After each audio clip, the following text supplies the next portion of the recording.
तो hello friends, welcome back to my YouTube channel government job insiders. और आज मैं डिस्कस करने वाली हूँ एक वैकेंसी के बारे में जो government of India department of revenue की तरफ से ये वैकेंसी है आंध्र प्रदेश, तेलंगाना, हैदराबाद में। इनकम टैक्स के डिपार्टमेंट में हैदराबाद रिक्रूटमेंट है। यहाँ पे मेरिटोरियस स्पोर्ट्स पर्सन की रिक्रूटमेंट है, whether it is for male और फीमेल दोनों के लिए। पोस्ट है यहाँ पे stenographer grade 2, tax assistant, multitasking staff and total number of post 56 है यहाँ पे। फाइन। और पे लेवल के बारे में बात करूँ तो 7 पे कमीशन है, लेवल 4 दिया जाएगा। 25,500 से लेके 81,100 तक यहाँ पे तीनों का जो टैक्स सैलरी का स्लैब है वो भी यहाँ पे प्रॉपरली मेंशन किया हुआ है। बिफोर मेकिंग एन एप्लीकेशन आपको पूरा डिटेल्ड नोटिफिकेशन को अच्छे से पढ़ना है कि क्या एलिजिबिलिटी है और कैसे आपको अप्लाई करना है। ये यहाँ पर एज दे रखी है stenographer tax assistant 18 to 27, MTS के लिए 18 से 25। रिलैक्सेशन यहाँ पे दिया हुआ है 5 years for OBC, 10 years for SC ST candidates के लिए। और एसेंशियल क्वालिफिकेशन स्टेनोग्राफर की अगर मैं बात करूँ तो यहाँ पे 12th पास होना चाहिए, ठीक है। टैक्स असिस्टेंट में डिग्री होनी चाहिए, एमटीएस में 10th पास होना चाहिए, मैट्रिकुलेशन और इक्विवेलेंट पास, ठीक है। और ये स्पोर्ट्स है athletics, badminton, billiards, snookers, basketball, bridge, carrom, chess, football, hockey, kabaddi, squash, swimming, tennis, table tennis, volleyball. ये मेन की वैकेंसीज है total 41 and 15 vacancies for womens के लिए। स्पोर्ट्स की एलिजिबिलिटी की अगर मैं बारे में बात करूँ तो आपने खेला हुआ हो, कंट्री को रिप्रेजेंट किया हो, स्टेट्स को रिप्रेजेंट किया हो, ठीक है, इन नेशनल चैंपियनशिप्स, और मेडल विनर हो खेलो इंडिया यूथ गेम्स में कैटेगरी 18 ईयर्स, खेलो इंडिया विंटर गेम्स, खेलो इंडिया पैरा गेम्स। तो और चेस में बात करें तो ग्रैंड मास्टर के अवार्ड्स होते हैं, चेस ओलंपियाड्स वगैरह होते हैं। Sportsman who have represented the university को रिप्रेजेंट किया हो इन इंटर यूनिवर्सिटी टूर्नामेंट्स में। और स्पोर्ट्समैन, स्पोर्ट्स पर्सन, वैसे यहाँ पर जो करेक्ट एक जेंडर अगर हम न्यूट्रलिटी की बात करें तो यहाँ पर स्पोर्ट्समैन की जगह स्पोर्ट्स पर्सन यहाँ पर टाइप होना चाहिए, क्योंकि हम यहाँ पर यही चीज़ सिखाते हैं, जनरल न्यूट्रलिटी के बारे में बात करते हैं। तो यहाँ पे स्पोर्ट्स मैन या स्पोर्ट्स वुमेन के बारे में बात करने से बेटर होता अगर यहाँ पे एक स्पोर्ट्स पर्सन लिखते, तो whether it is for women और मैन दोनों के लिए। तो कई जगह ऐसी चीज़ें देखी जाती हैं जहाँ पर जो हमारे अथॉरिटीज़ होते हैं वो बोलते तो हैं बट इस चीज़ पर काम नहीं करते हैं, तो खैर इसमें कुछ कर नहीं सकते, क्योंकि वैकेंसी मेन और वुमेन दोनों के लिए है तो दोनों ही अप्लाई कर सकते हैं। स्पोर्ट्स पर्सन जिन्होंने स्टेट में अपने स्कूल को रिप्रेजेंट वगैरह किया हो, ठीक है। और उसके बाद लिस्ट ऑफ अथॉरिटीज़ है, उनके सर्टिफिकेट्स आपके पास होनी चाहिए। इंटरनेशनल, अगर इंटरनेशनल खेला, a candidate who cannot produce self attested copies of at least one certificate issued by one of the authorities along with this application will not be considered। International में secretary of national federation game concerned form 1। और national की बात करें तो इस ये वाला certificate आपके पास होना चाहिए। फॉर्म 2 है, form in which certificate is to be awarded, ठीक है। ये फॉर्म्स जो है वो नीचे दिए हुए हैं। इंटर यूनिवर्सिटी टूर्नामेंट्स हैं, national sports games for schools के बारे में है, डायरेक्टर और एडिशनल जॉइंट और डिप्यूटी सेक्रेटरी वगैरह हो जाते हैं। यूथ, खेलो इंडिया यूनिवर्सिटी गेम्स है, और खेलो इंडिया विंटर गेम्स, खेलो इंडिया पैरा गेम्स के बारे में है। तो इन सब का आपके पास होना चाहिए कोई एक सर्टिफिकेट। अप्लाई अगर करना है तो अप्लाई आपको www.incometaxhyderabad.gov की ऑफिशियल वेबसाइट पर जाना है, और इसकी लास्ट डेट जो है 5th of April है 2000 5th of April 2025 इसकी लास्ट डेट है। Each candidate shall submit only one application form ही आपको सबमिट करना है, more than one application cancel हो जाएगा। एप्लीकेंट्स को अपलोड करनी है 10th की marksheet, certificates of educational qualification, sports game certificates as mentioned in para 7, और community certificates and valid ID proof. Fine.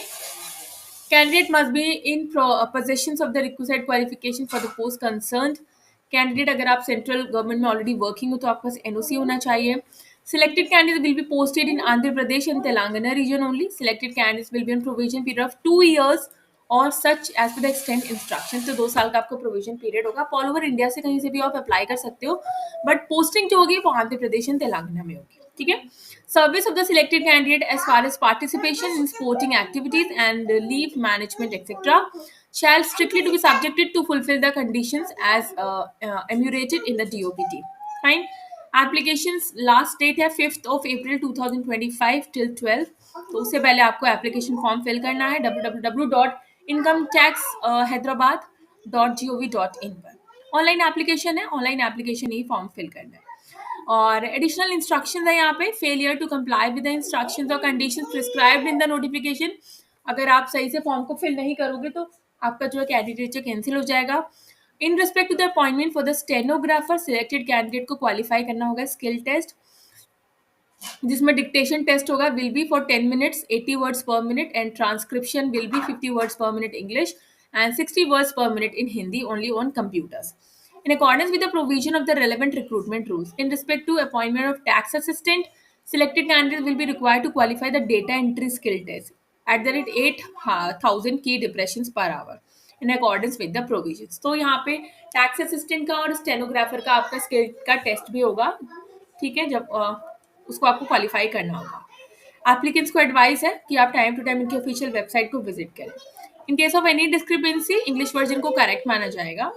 Candidate should be clear in all the doping test वगैरह, आपको वो भी सारे क्लियर करने होंगे। Candidate should be upload the sign copy of self declaration in the format given in annexure B to this notification.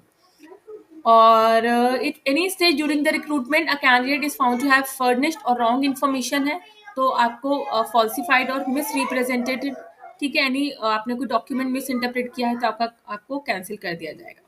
ये specimen forms है refer to in para, वो जो है फॉर्म 1 है, for representing India national federation national association of this, आपको ये fill करना होगा, ठीक है। Position obtain by the individual या फिर team in tournament was this, certified place and signature name and designation name of the federation. तो यहाँ पर सारे सर्टिफिकेट्स भी आपको दिए हुए हैं, ये सारे सर्टिफिकेट्स 5 सर्टिफिकेट्स हैं यहाँ पे, तो वो सारे सर्टिफिकेट्स पे दिए हुए हैं। उसके बाद ये डिक्लेरेशन फॉर्म है कि I declare that I have not been debarred from any examinations from the court of law. I also declare that I clear in all the doping test वगैरह क्लियर किया है। In case of any pending proceeding against the above law के, मतलब आपका कुछ pending proceedings वगैरह तो नहीं है। I also declare that all statement made in this application there are true and complete and correct the best of my knowledge. इसको sign करना है और सिग्नेचर करना है। तो जब आप ऑनलाइन एप्लीकेशन फिल करोगे तो मे बी ये डॉक्यूमेंट आपसे वहाँ मांग भी सकते हैं, तो आपको स्कैन करके वहाँ पे अपलोड करना होगा आपने जो भी स्पोर्ट्स खेला है उसका और भी डिक्लेरेशन फॉर्म, ठीक है। और रिटर्न एग्जाम है तो ऐसे तो कुछ यहाँ पे मेंशन नहीं है। होपफुली यहाँ पे रिटर्न एग्जाम होगा, इसके बारे में तो यहाँ पर कुछ बोलना नहीं हुआ। यहाँ पर डायरेक्टली बस यही बोला हुआ है कि आपका स्किल टेस्ट होगा, स्टेनोग्राफर के लिए जो सिलेक्ट होंगे कैंडिडेट उनका स्किल टेस्ट होगा, और टैक्स असिस्टेंट के लिए उनका डेटा एंट्री स्किल टेस्ट होगा। आई थिंक यहाँ पे एक रिटर्न टेस्ट तो होगा ही, जिसके बारे में यहाँ पे कोई बात नहीं की हुई है ना। देखो यहाँ पर कहीं भी ये बात नहीं की हुई है कि एग्जाम जो होगा वो रिटर्न टेस्ट होगा या डायरेक्टली आपको रिक्रूटमेंट हो जाएगा। होपफुली डायरेक्टली भी हो सकता है, एग्ज़ाम भी हो सकता है, ठीक है। तो उसकी डिटेल्स मैं आपके साथ शेयर कर दूँगी, बट मुझे नहीं लगता कि यहाँ पे कोई एग्ज़ाम कंडक्ट किया जाएगा। एग्ज़ाम कंडक्ट होता तो वो आपको बोलते। स्टेनोग्राफर और टैक्स असिस्टेंट के लिए यहाँ पे आपका जो टाइपिंग टेस्ट है वो होगा कंप्यूटर पे, यहाँ पे आपका डेटा एंट्री स्किल टेस्ट होगा, और एमटीएस में मुझे नहीं लगता कि कोई टेस्ट होगा। वो जो आप ऑनलाइन एप्लीकेशन फिल करोगे उसके अकॉर्डिंग आपकी स्क्रीनिंग होगी, और वहाँ जाके आपका जो अगर इंटरव्यू वगैरह होता है तो उसके बेसिस पे आपको सिलेक्ट किया जाएगा। फाइन। और आई थिंक आपको ये जो इन्फॉर्मेशन है वो अच्छी लगी होगी और इन्फॉर्मेटिव लगी होगी। और ऐसी ही वीडियोस के लिए चैनल को लाइक शेयर सब्सक्राइब और बेल आइकन बटन को प्रेस करना नहीं भूलिएगा। तब तक के लिए नमस्ते।